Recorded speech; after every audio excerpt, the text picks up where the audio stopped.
주까지 열왕기상까지 창세기서부터 이렇게 개론 공부를 좀 했습니다. 잠시 쉬고 한 7번 정도 우리가 좀 배울 게 뭔가 좀 공부 좀 하려고 합니다. 설교지만은 성경 공부하는 시간을 가지려고 합니다. 오늘 일과가 하나님과 여호와 하나님의 차이점, 하나님 따로 계시고 여호와 하나님 따로 계시다, 그런 말 아니고 하나님의 그 호칭, 신명, 하나님의 이름을 어느 때는 이렇게 쓰고 어느 때는 왜 이렇게 쓰는가, 성경의 저자가 의도한 게 뭔가, 그걸 한번 같이 보려고 합니다. 여러분, 성경 66권을 보면은 어떤 성경 말씀은 참 쉬워요. 어떤 문학적이기도 하고 한편의 시를 보기 때문에 참 은혜도 되고 막 암송하고 싶은 그런 말씀도 있습니다. 그런데 어떤 부분은 아무리 읽어도 이해가 잘 안 돼요. 그런 어려운 부분도 있습니다. 자, 이럴 때 우리가 성경을 억지로 해석을 하다가 실수를 합니다. 실수 정도가 아니고 그냥 이단이 되고 사이비 집단에 속한 사람이 되고 어떤 정죄와 그 판단을 받는 그런 사람들이 있습니다. 이번에도 전라북도 익산에서 우리 102회 총회를 했는데 그 신학부 보고에서 이런 사람은 조심하세요, 이 사람은 이단입니다, 교파를 초월해서 부릅니다. 자, 우리는 당신의 신학을 보니까 좀 성경에서 벗어났다, 와서 변명하라. 그럼 신학 토론을 합니다. 우리 교단 사람 아니에요. 그래서 신학 토론을 하다가 성경에서 벗어나면은 조심, 아니면 이단, 아주 과감하게 막 정죄를 해버립니다. 그래서 우리 교단에서 기장 측의 그 임보라 씨 같은 사람은 완전히 이단, 이런 식으로 정죄를 해버리는 그런 일을 하죠. 보면 이처럼 우리가 성경을 해석할 때 좀 어려우면은 아주 조심하는 게 좋지요. 여러분, 베드로후서 1장 20절을 보면은 사도 베드로가 이렇게 말합니다. 먼저 알 것은 성경의 모든 예언은 사사로이 풀 것이 아니니, 그렇게 말합니다. 자, 성경의 모든 예언, 그렇게 말해요. 하나님께서 예언자들을 통해서 계시의 말씀을 전했잖아요. 그런데 그 예언의 말씀 속에 하나님의 의도하심, 하나님의 뜻, 구속사적인 의미가 있는데 그저 자기 마음대로 아전인수격으로 개인적인 생각을 가미해서 해석하는 것, 푸는 것은 삼가 조심하라, 그렇게 이야기합니다. 삼가 조심하라. 여러분이 성경을 읽다가 좀 어렵다 싶으면은 옆에 교사들이 있고 또 장로님, 권사님, 집사님들한테 좀 물어도 보시고, 그래도 이해가 안 된다 그러면은 목사님들의 도움을 받는 게 참 좋습니다. 요즘에는 인터넷이 많이 발전했습니다. 또 좋은 주석책도 정말 많습니다. 그리고 어떤 부분은 정말 난제예요. 해석하기가 정말 어렵습니다. 자, 그럴 때에는 목회자들의 도움을 통해서 좋은 책을 추천받아서 읽을 수도 있습니다. 제가 오늘부터 몇 주간 이런 주제 설교를 하는 것은요, 제가 어떤 막 창작품을 이야기하는 게 아니에요. 여러분, 목회자도 정직해야 되죠. 그래서 설교입니다마는 마치 성경 공부하듯이 제가 고민했던 것을 여러분에게 그대로 알려주고 싶었어요. 그래서 난제와 관련된 여러 가지 주석책이 있는데 그 책을 참고를 하면서 제가 충분히 수용을 하고 이해를 하고, 자, 우리 교인들에게도 전해야 되겠다, 이런 마음으로 이 설교를 준비했어요. 마치 성경 공부하듯이 하려고 합니다. 그 첫 번째가 뭔고 하냐면은 우리가 창세기 1장과 2장과 3장은 정말 수십 번 읽었습니다. 성경 일독합시다 그러면은 어디까지는 꼭 읽어요? 창세기 1장, 2장, 3장, 5장까지 읽고 내년에 봅시다 해서 지금 2017년도 오늘까지 왔어, 보면은요. 내년에 또 일독 시작하면 또 읽어요. 창세기 1장, 2장, 3장은 정말 많이 읽었습니다. 그런데요, 창세기 1장, 2장, 3장에 보면은 하나님의 호칭, 이름이 다르게 나와요. 그런데 이것을 모르고 20년, 30년 교회 다녔어요. 성경을 읽었다는 거예요. 여러분, 창세기 1장을 딱 펼쳐보면은 하나님 이 호칭이 나와요. 창세기 1장은 우리가 잘 아는 것처럼 무슨 기사냐면은 천지 창조 기사입니다. 하나님께서 우주와 만물을 창조했다. 태초에 하나님이 천지를 창조했다. 이렇게 나옵니다. 여러분, 천지 창조할 때 하늘과 땅, 그저 그 속에 함축적인 내용이 다 들어있어요. 하나님이 우주와 만물을 창조할 때 그 속에 시간도 창조하시고 역사도 창조하시고, 여러분, 성경에서 말씀한 시간은 그래서 어떤 시간이냐면은 직선적 시간이라고 여러 번 강조를 했습니다. 성경을 딱 보세요. 시작점이 있어요. 끝점이 있습니다. 물론 과정도 있죠. 그래서 이것을 일컬어 우리가 역사 이렇게 말합니다. 시간이라 이렇게 말해요. 그리고 끝점이 있기 때문에 종말이라는 말을 우리가 종종 쓰잖아요.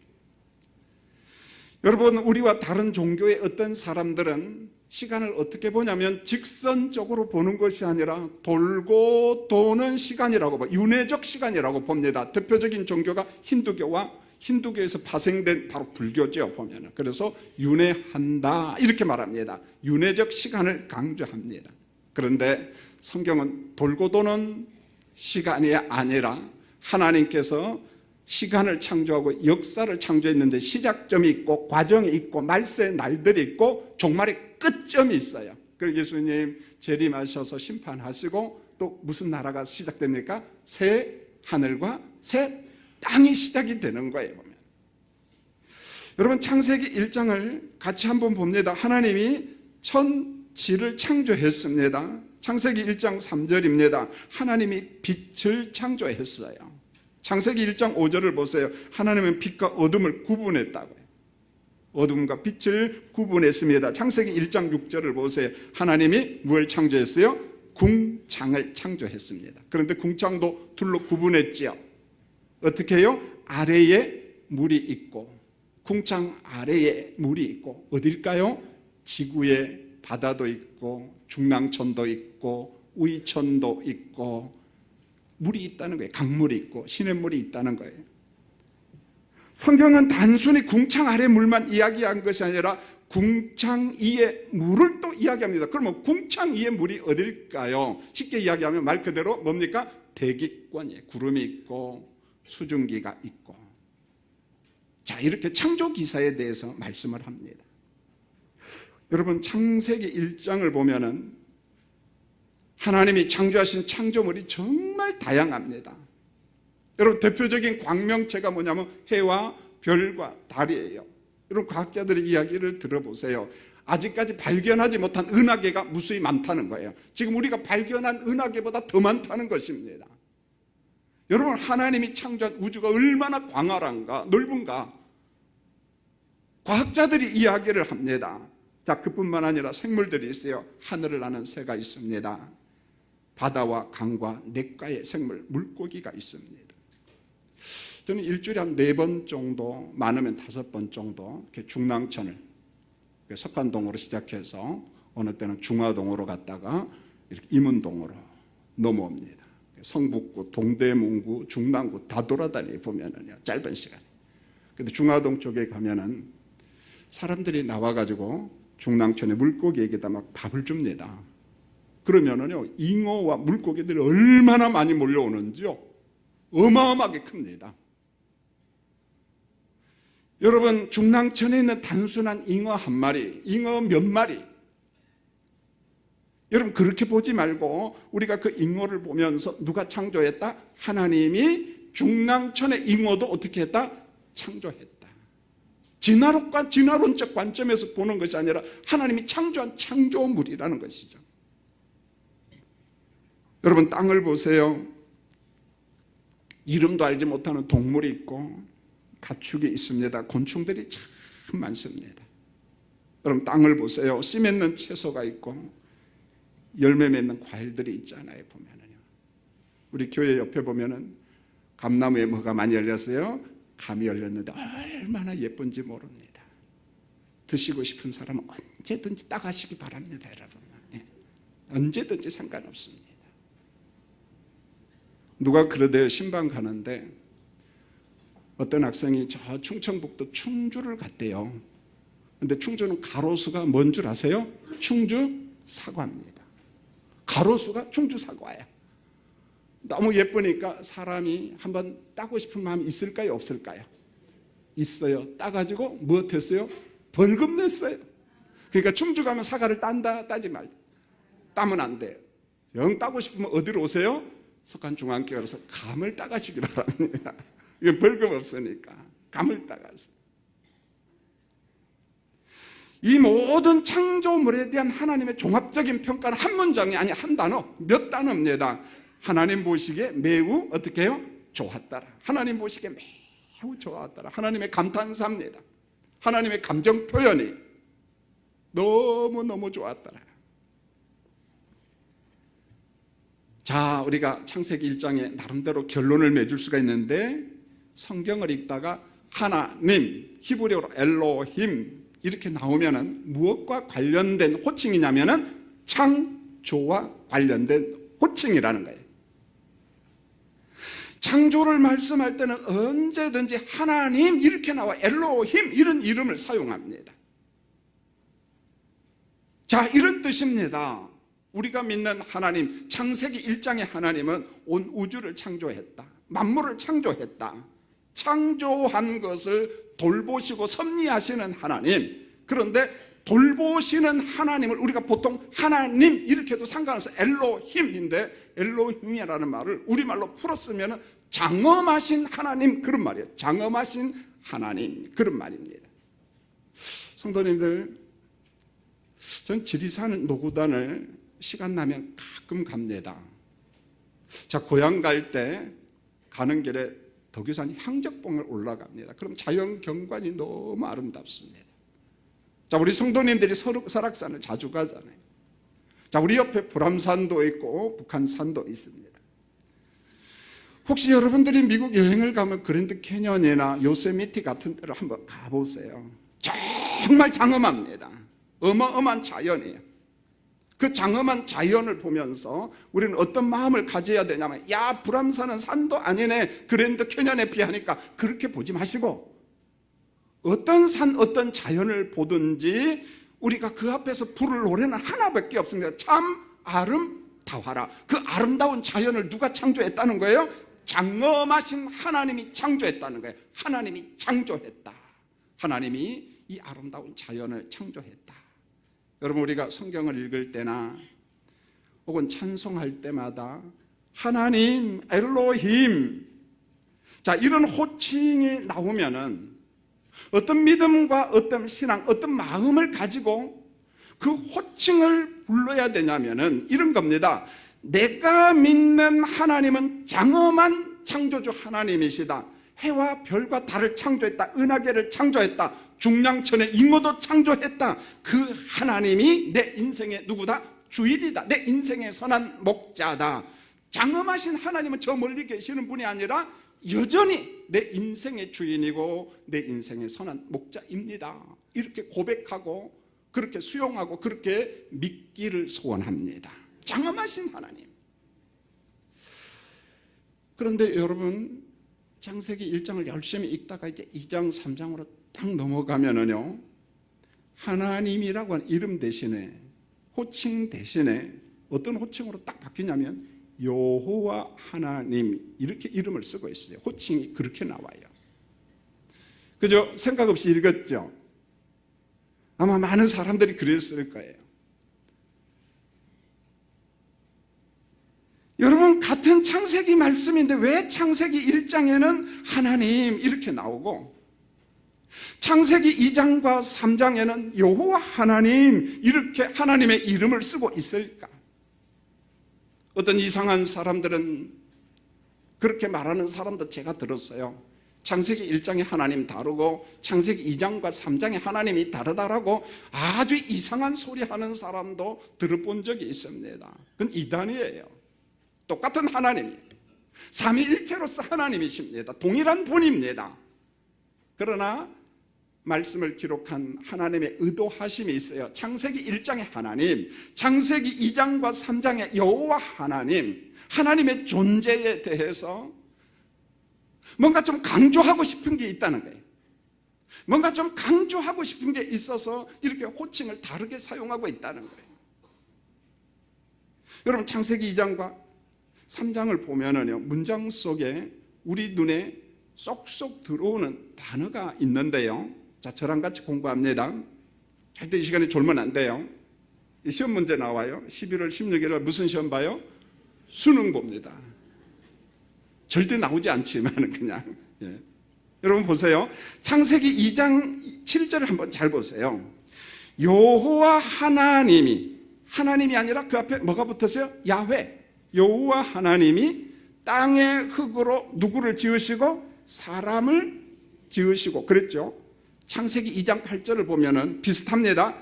여호와 하나님이 동방의 에단에 동산을 창설하시고 그 지으신 누구를 두시고 사람을 거기에 두시니라. 창세기 2장 15절을 볼까요? 여호와 하나님이 그 사람을 이끌어 에덴 동산에 두어 그것을 어떻게 해요? 경작하며 지키게 하시고 창세기 2장 22절 여호와 하나님이 아담에게 취하신 그 갈빗대로 누구를 만드시고 여자는 사람일까요? 아닐까요? 사람이에요, 여러분요. 그러니까 여자, 사람을 만드시고 그를 누구에게 이끌어 오시고 아담은 사람일까요? 아닐까요? 사람입니다. 아담에게 이끌고 오시니 이렇게 말했습니다. 자, 여러분 창세기 2장을 보세요. 여호와 하나님의 이름이 나왔습니다. 전후 문맥, 전후 문장을 잘 보면 반드시 어떤 단어가 나와요? 여호와 하나님 다음에 뭐가 나옵니까? 사람이 나와요. 영혼이 나와요. 남자가 있어요. 여자가 있습니다. 인간들의 결혼 기사가 나옵니다. 종합하면 뭡니까? 사람. 여호와 하나님, 그 다음에는 사람이라고 하는 단어가 나옵니다. 여러분, 장엄하신 하나님이십니다. 사람과의 인격적인 관계를 말씀할 때에는 하나님의 호칭이 어떤 호칭으로 나온다고요? 여호와 하나님이라고 하는 호칭, 이름을 쓰고 있습니다.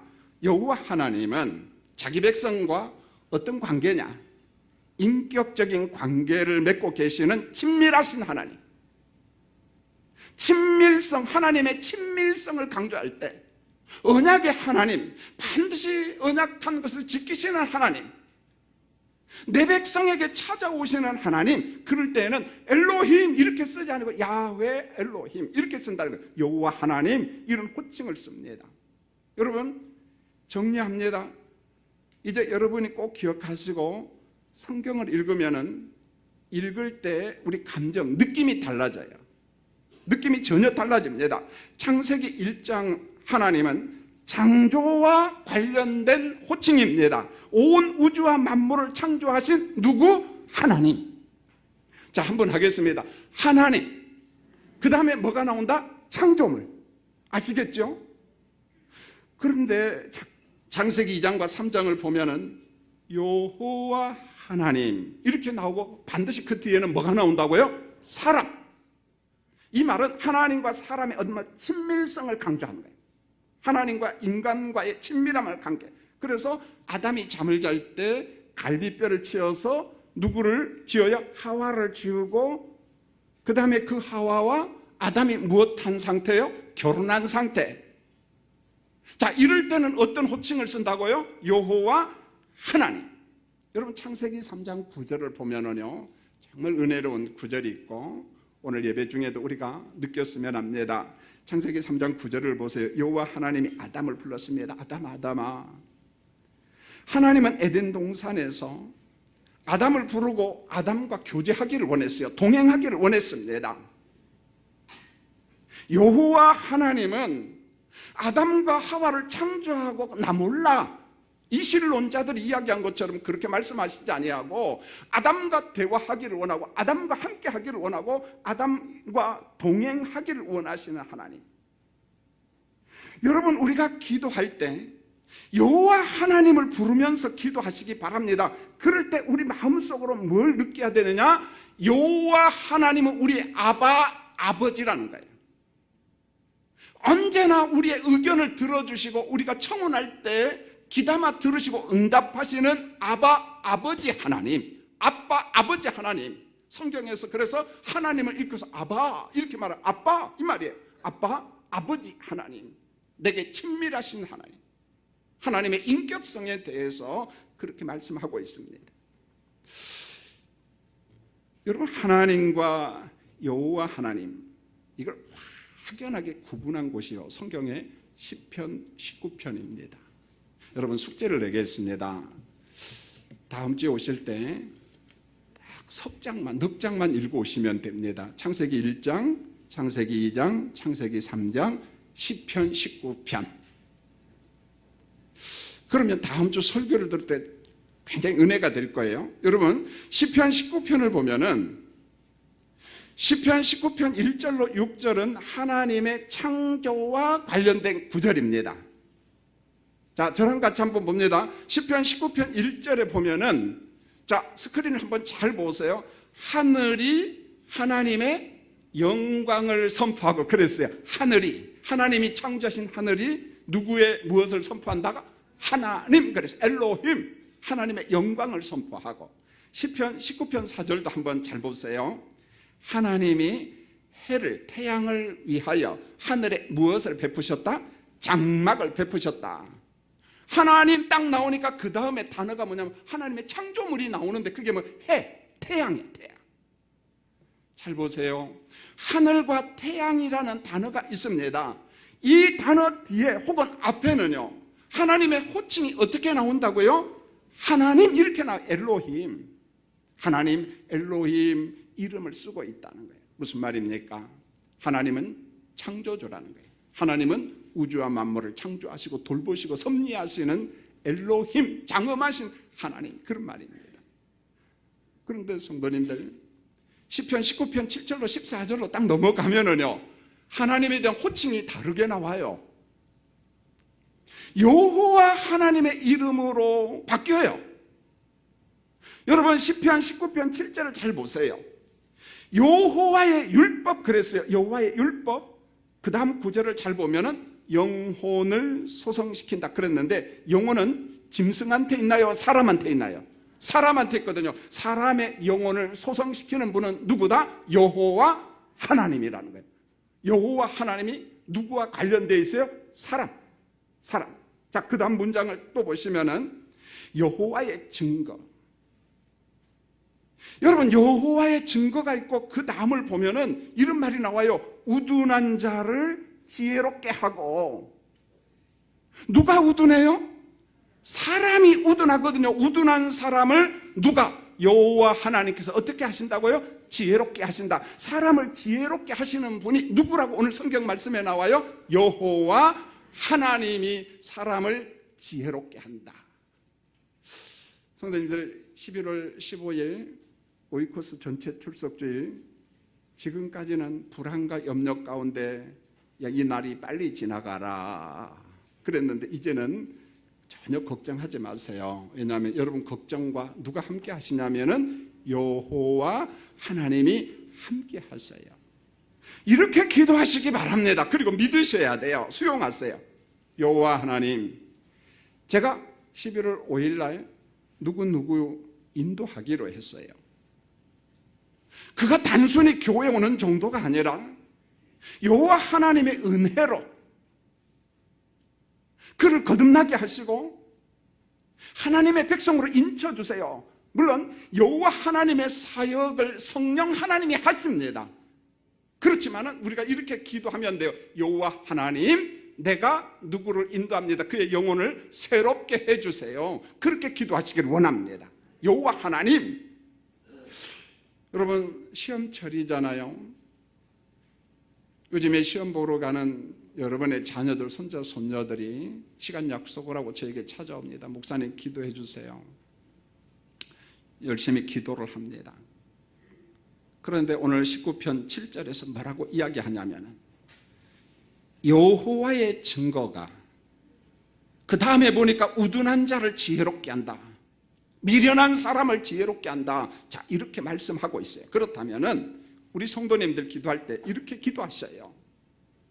장엄하신 하나님, 우주 만물을 창조하신 하나님, 우리 손자 손녀를 지혜롭게 해서 그래도 됩니다. 그런데 왜 사람과 관련된 문장에서는 엘로힘, 하나님 그렇게 사용하지 않고 쓰지 않고 여호와 하나님이라고 했을까? 그 하나님의 섬세함, 친밀하심, 다가오심. 여호와 하나님, 내 아들과 딸과 우리 손자와 손녀에게 그들에게 지혜를 주시고 그들에게 총명을 주시고 명철한 사람이 되게 해주세요. 그럴 때는 가급적이면 어떤 호칭을 쓰자는 거예요. 여호와 하나님. 여러분 몸이 아프잖아요. 여러분 내 몸이 아플 때 목사님 안수 기도해 주세요. 그리고 여러분도 스스로 기도하세요. 우주를 창조하신 하나님 그렇게 기도해도 상관이 없어요. 그런데 우리에게 다가오시고 친밀하신 여호와 하나님을 부르면서 여호와 하나님, 제가 머리가 너무 아파요. 어지러워요. 허리 통증이 너무 심합니다. 여호와여, 나의 약함을 안수하시고 치료해 주시옵소서. 그럴 때 친밀하신 하나님을 우리가 느낄 수 있어요. 저 멀리 계신 하나님이 아니라 내 옆에 계신 하나님, 나와 함께 하시는 하나님. 여러분 출애굽기 6장 3절을 보면은요, 그저 한번 딱 읽으면은 이해가 잘 안 되는 말씀이 나와요. 저와 같은 목회자가 필요합니다. 여러분 출애굽기 6장 3절을 잘 보세요. 내가 아브라함과 이삭과 야곱에게는 전능의 하나님으로 나타났으나, 엘로힘 하나님으로는 나타났으나 나의 이름이, 하나님의 이름이 여호와로는 그들에게 알리지 아니하였고, 이렇게 나와요. 야, 이게 무슨 말일까? 자, 들어보세요. 여러분 아브라함과 이삭과 야곱은 어느 시대 사람이냐면은 고대 족장시대 사람들입니다. 아주 족장시대 사람들이에요.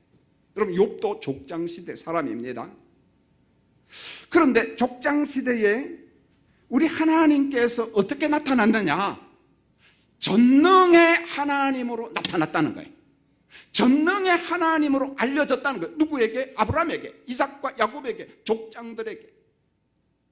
대신에 성경에 보니까 여호와로는 알리지 않았다, 이렇게 나옵니다. 여호와의 이름으로는 나타나지 아니했다, 이렇게 말했어요. 그런데 족장시대 말씀을 쭉 읽다 보면은요, 족장시대에도 하나님의 호칭이 여호와 하나님, 그런 호칭이 사실은 나와요. 사실은 나옵니다. 그러면은 출애굽기 6장 3절에 의도한 의미가 뭐냐? 목적이 뭐냐? 왜 모세가 출애굽기 말씀을 기록하면서 이 말씀을 기록했느냐? 이겁니다. 들어보세요. 내가 아브라함과 이삭과 야곱에게는 전능의 하나님으로는 나타났다. 창조주 하나님으로는 나타났다. 그러나 나의 이름을 여호와로는 그들에게 알리지 아니했다. 여러분 출애굽기 6장 3절에서 핵심이 뭐냐면 나의 이름이에요. 하나님의 이름입니다. 하나님의 이름, 이 표현이 아주 중요한데 이런 겁니다. 나는, 하나님은 족장들에게는 어떤 존재로 나타났느냐?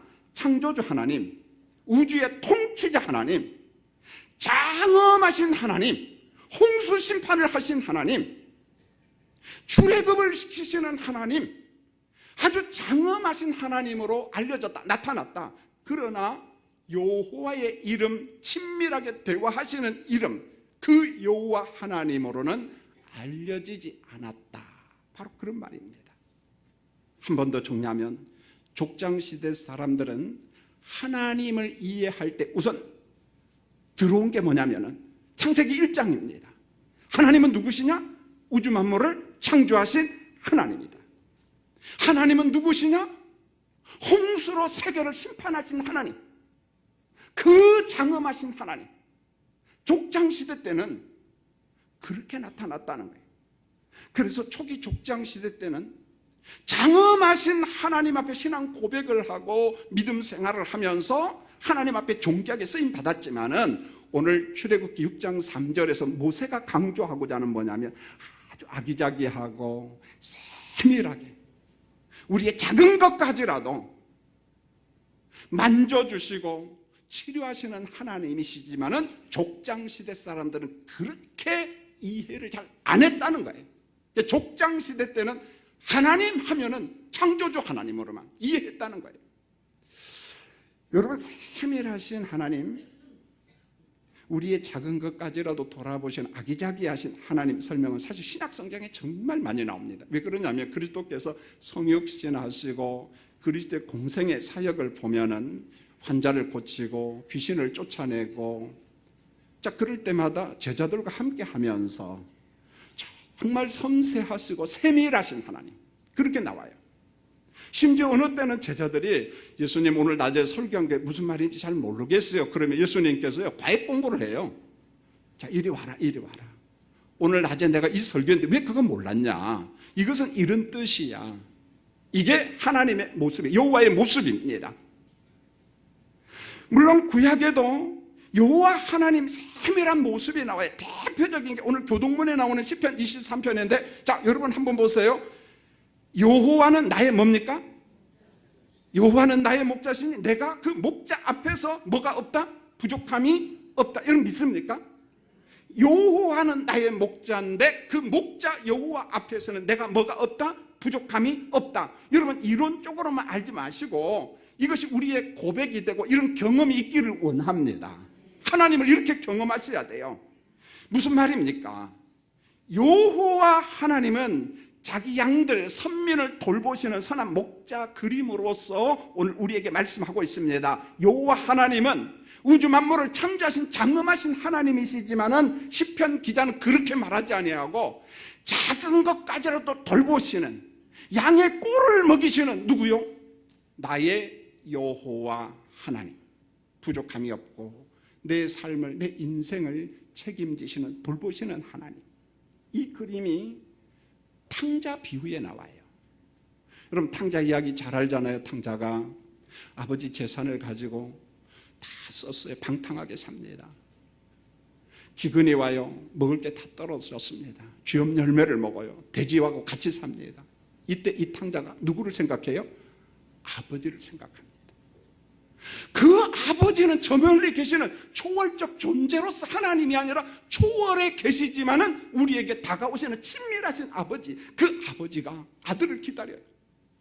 오늘이 나올까 내일이 나올까. 근데 저 멀리에서 보니까 누가 와요? 아들같이 생긴 아들이 와. 멀리에서 보니까 아들이, 내 아들. 상고 거리가 먼데 아버지가 어떻게 해요? 달려나가서 아들아 하면서 품에 어떻게 해요? 안아주면서 그 다음 말씀을 보세요. 아버지가 나와요. 여호와 하나님의 속성이 나옵니다. 새 신발을 신기고 새 옷을 입히고 손에 가락지를 끼우고 잔치를 베풀면서 동네 사람을 초청합니다. 죽었던 우리 아들이 돌아왔다. 우리 같이 즐거워하자. 이게 누구의 속성이냐? 여호와 하나님의 속성이라는 거예요. 여호와 하나님의 속성이라는 거예요. 여러분 이제 말씀을 정리합니다. 자, 오늘부터 성경 66권을 읽을 때 이 두 단어만 가지고도 우리에게 와닿는 느낌이 전혀 다를 거예요. 성경을 읽다가 어느 구절 하나님 그렇게 나와요. 어느 구절을 읽다가 보면은 어떻게 나온다고요? 여호와 하나님 그렇게 나와요. 옛날에는 그게 다 뭐 똑같은 거니까 그냥 넘어가자 그랬는데 이제는 그렇게 넘어가지 마시고 성경을 읽을 때마다 느낌이 전혀 달라야 돼요. 하나님 나오면 반드시 뭘 생각하자? 저랑 약속했어요. 하나님 하면 그 다음에 뭐예요? 창조. 여호와 하나님이 나오면 그 다음에 뭡니까? 사람. 그런데 그 사람을 어떻게 해요? 친근하게 세밀하게 돌보시는 하나님.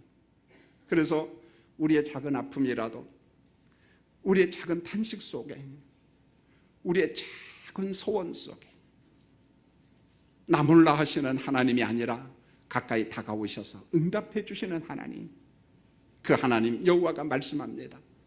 석간중앙교회 권사님, 장로님, 집사님, 청년들 어디가 아프냐고 나를 위로하시는 하나님, 내게 부족함이 없는 여호와 하나님, 그 하나님 앞에 내가 작정한 영혼을 놓고 기도하세요. 여호와여, 여호와여, 저 영혼을 소생시켜 주시고 저 영혼이 거듭나게 하시고 저 영혼이 하나님 나라 인침받은 백성 되기를 원합니다. 여호와여, 그렇게 부르짖는 우리 성도들이 되기를 원합니다.